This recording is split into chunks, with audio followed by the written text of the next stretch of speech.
Good morning, students.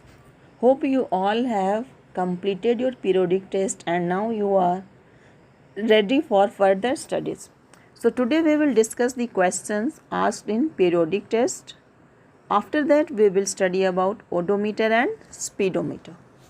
So, let's start with first question of periodic test. First question is convert 40 degree centigrade into degree Fahrenheit. So, for this, you must remember the formula C upon 5 equal to F minus 32 by 9. From this, F can be written as 9 upon 5 C plus 32. So, here we put the value of C, that is 40, in the formula, and finally we are getting 104 degree Fahrenheit. Second question is, among the following which is not a poor conductor of heat? So, here first we see which are poor conductor of heat. So, here air, water, wood, all these are poor conductor of heat, and only copper is a metal. So, and we know metal is always good conductor of heat. So, the correct option is copper. Next question is 1 liter of water at 25 degrees C is mixed with 1 liter of water at 45 degrees C. The temperature of the mixture will be.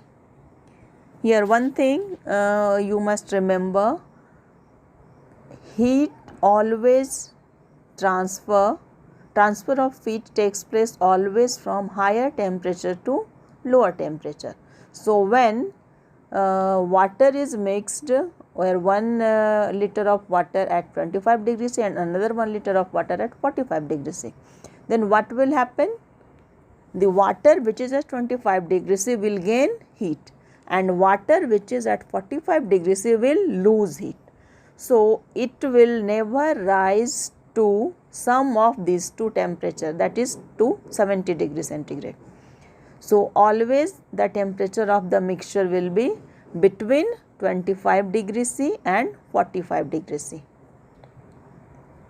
Next question is, a cold steel spoon is dipped in a cup of hot milk. Heat is transferred to its other end by the process of. Here 4 options are there: conduction, convection, radiation, and none of this. So, first conduction.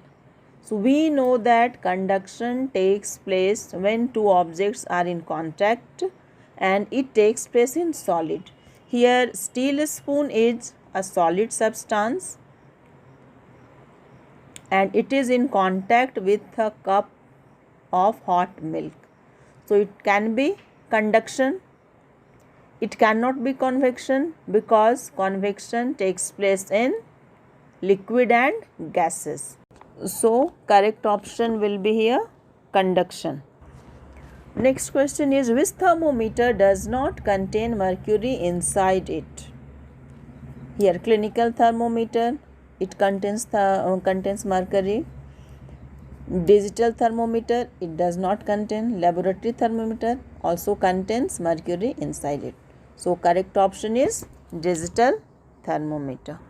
Last question is, choose the incorrect statement. So, first we have to see one by one all the statements. First is, the temperature of every person may not be 37 degree Celsius. So, it is correct. We all know that temperature of every person is not constant, means 37 degrees. Some person may be having temperature more than 37 degrees Celsius, some may have temperature less than 37 degrees Celsius. So, it is not certain. So, this statement is correct.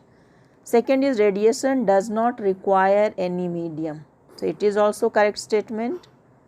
Next is, the range of laboratory thermometer is minus 20 degrees C to 120 degree C. It is not correct statement. And last is, king plays important role in clinical thermometer. It is also correct statement. So, the correct option is third one, that is the range of laboratory thermometer is minus 20 to 120 degrees से. So children, we have discussed all the questions and now you can see where you have lost marks. So now we move to odometer and speedometer. You might have seen a meter fitted on top of a scooter or a motorcycle. Similarly, meters can be seen on the dashboards of cars, buses and other vehicles. One of the meters has kilometer per hour written at one corner. This is called a speedometer. It records the speed of vehicle directly in kilometer per hour. There is also another meter that measures the distance moved by the vehicle. And this meter is known as an odometer. Do you remember last year for picnic you went? While going to school picnic, the reading on the odometer of the bus after every 30 minutes till the end of the journey were noted. You can see the table, time, odometer reading and distance from the starting point is given. Okay. Now by seeing this table, can you find the motion was uniform or non-uniform? Children, you must remember what is uniform motion. When an object covers equal distance in equal interval of time, it is said to be in uniform motion. Here in this table, if we find the time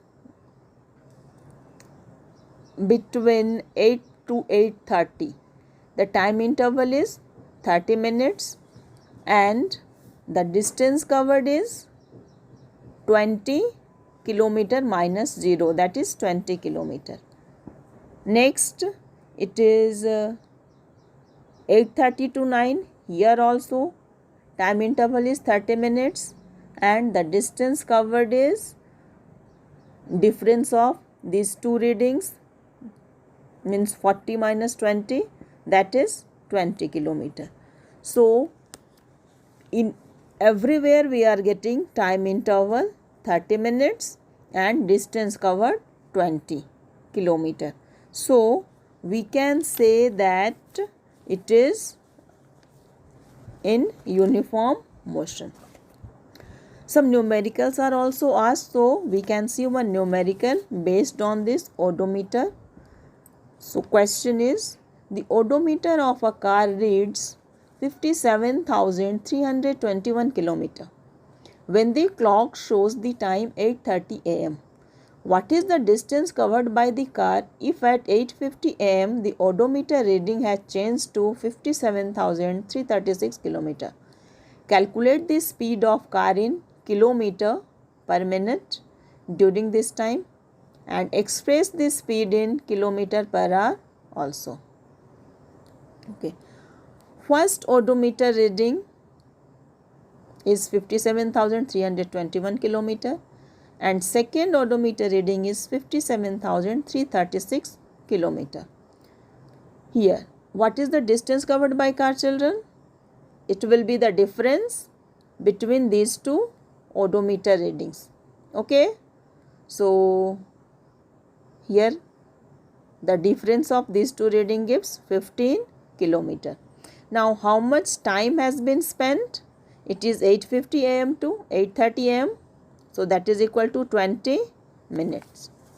Now how to find speed?